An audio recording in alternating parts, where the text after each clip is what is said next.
8-bit to the future here with some Nintendo news. Got two stories, one a little bit smaller than the other, but two stories I'd like to cover.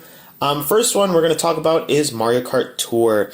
I mean, I love Mario Kart, so any Mario Kart news is good news for me.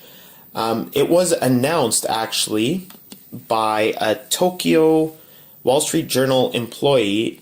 I'm going to read you the tweet.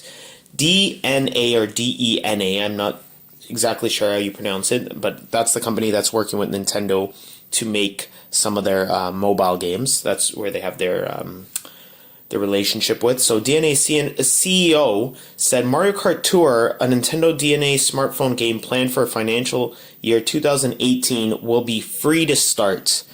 Basically what that means, it's going to have probably a few tracks or a few levels, whatever the game is about really, that anybody can play for free when you download the game, but there will be a purchase to get the rest of the game, to unlock the rest of the game basically. Much like in Super Mario Run, where you got the first world and then you paid $10 afterwards.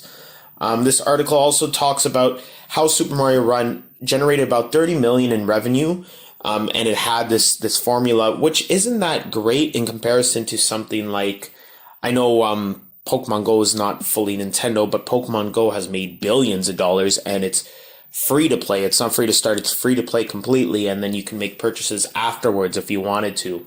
So it's kind of interesting that they're going this direction. You think they would just go a totally free to play game, but this also has me excited because it makes me feel that the actual content is going to be quite good, and that they can put it behind a paywall, so that basically you get one cup, for example. If it is a pure racing game, you would get one cup for free, and then the other 7 or so you would have to pay the $10. I'm totally okay with that. I'd rather have that than microtransactions, because microtransactions, you always feel like there's a better way to succeed by putting money down, so people would have an advantage, pay to win, of course. So I'm totally okay with this. I'd rather just have a lower price than $10 and just don't even give me anything free. I'll pay $5 for the game up front, even if I don't play it. It's Mario Kart. And I'm sure lots of people would, but at least they're giving the first world, so I am okay with that. $10 does seem steep for a mobile game, but we'll see if it's any good.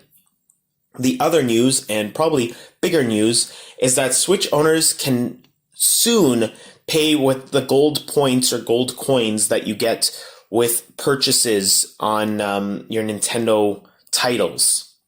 So on My Nintendo, you can earn platinum coins and you can earn gold coins. Platinum coins are earned through little tasks such as logging into your My Nintendo. You can even find some on the site, if I'm not mistaken. Just little things, and they're usually used for wallpapers on your phone and things that aren't necessarily something you would pay money for anyways. But gold coins were used for discounts on games, but right now they're only used for discounts on games for 3DS and Wii U games. So currently there was no Switch support. They did announce when the Switch came out that there would be support for the Switch in the future, but we haven't heard anything until today. So it's actually Nintendo of UK, and then it was confirmed later by Nintendo of America, that from early March, so not an exact date, but early March, you'll be able to use My Nintendo Gold points in the Nintendo Switch eShop. So I'm just going to read the whole article here, or what Nintendo UK released, and then just give my little piece on that. Since the launch of My Nintendo in 2016, Nintendo fans have benefited from a range of rewards, including in-app items, exclusive discounts, and more. An update to the service is coming soon and is set to reward Nintendo Switch players in a new way. Starting in early March, you'll be able to spend any gold points you've accumulated in My Nintendo when purchasing Nintendo Switch software from Nintendo eShop on your device, or even via this website, which is the My Nintendo website.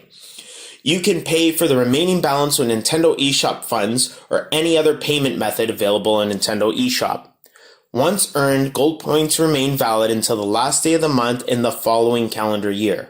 For example, any gold points you earn in March 2017 will remain valid until the end of March 2018. So that last part there of that article just basically says once you redeem or once you get those points, you have 1 year to use them, which is fair enough.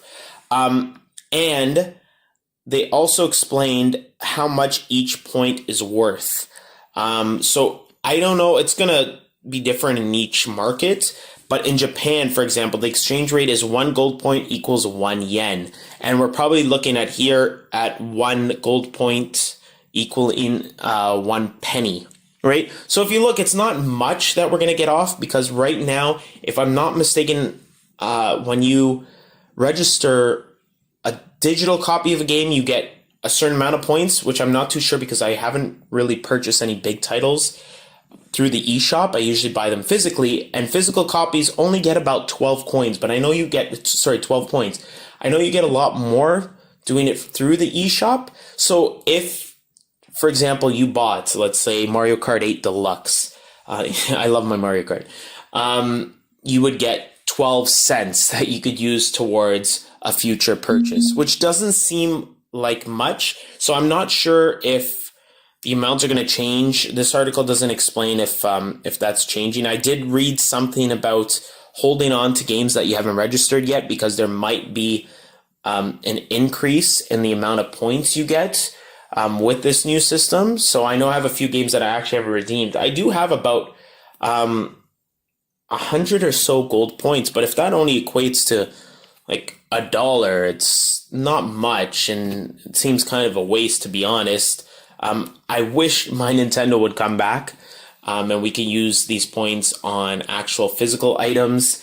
I have a cool Majora's Mask CD that I got through there. I got those Hanafuda cards. I was a platinum member a couple years, so I have the nice statue with Bowser and Mario and all the people from the Mushroom Kingdom, all the characters. I mean, I wish it would go back to that system, but this does seem pretty cool, and at least it's a way to use these coins because I wasn't using them at all anyways. I wasn't going to use it on 3DS games and Wii U games. So to use it on my Switch, why not? There might be the good thing is you can use it on indie titles. It's saying on select titles, so I don't know if all titles, well, of course, it won't be all titles if they're saying select titles, but I'm hoping a bunch of the indie games, because that's the only way I'd be able to play some of these indie games is through the eShop. So that way, at least getting $1 or $2 maybe off a game that is already like just $10, then it seems reasonable. But getting $1 or $2 off a $70 game, I mean, you could just use Amazon Prime. They'll automatically give you 10% off on pre-orders anyways, right? But I mean, this is good news, and I'm wondering if this is like they're just announcing all these things to do with online. We heard earlier, we heard last week about their plans to release the online paid subscription service for the Nintendo Switch in September. So we're getting little trickles of news basically from Nintendo here and there. So I don't know. I highly expect a Nintendo Direct to be coming anytime soon, probably by next week or the week after, but I think we will hear some sort of announcement that the Direct is coming. It won't be a surprise Direct, but I'm expecting at least an announcement next week and then have the Direct by the end of the month, but we'll see. So that's it for the news for today for Nintendo, and that's your boy 8-Bit to the Future. Game on.